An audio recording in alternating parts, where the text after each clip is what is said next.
Patuloy naman ang paghikayat ng Cooperative Development Authority ng Mimaropa sa mga asosasyon na maging kooperatiba.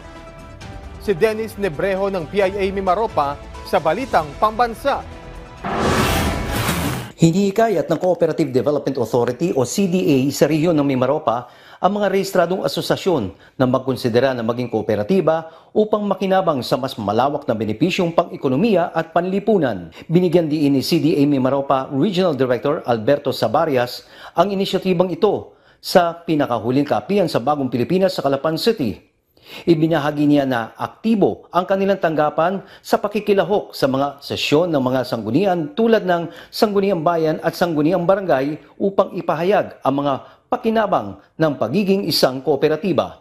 Meron po sa tanggapan na nandyan po yung ating Provincial Coordinator ng Cooperative Development Authority at para po kayo ay gabayan. Huwag po kayong maniwala na mahirap po ang magparehistro sa CDA. Dati po mahirap pero this time malaki po yung pwedeng maitulong ng aming tanggapan para po lahat kayo ay matulungan bilang isang kooperatiba. Ipinaliwanag ng CDA na bagamat nakadepende ang tiyak ng mga benepisyo sa uri ng kooperatibang itatayo, lahat ng kooperatiba ay may iisa at pangkalahatang layunin, ang iangat at pagandahin ang kalagayang pang-ekonomiya, panlipunan at pang-edukasyon ng mga miyembro nito. Sa rehiyon ng Mimaropa, may 1,418 kooperatiba na ang narehistrado sa CDA na nakapagpakita ng patuloy na pagtanggap sa modelong pang-organisasyong ito bilang paraan ng pagpapalakas sa mga komunidad at pagsulong ng mga lokal na ekonomiya.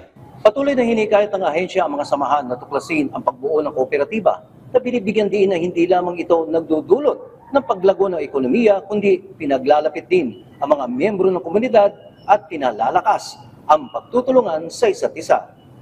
Mula sa Philippine Information Agency Mimaropa, Dennis Nebreho para sa Balitang Pambansa.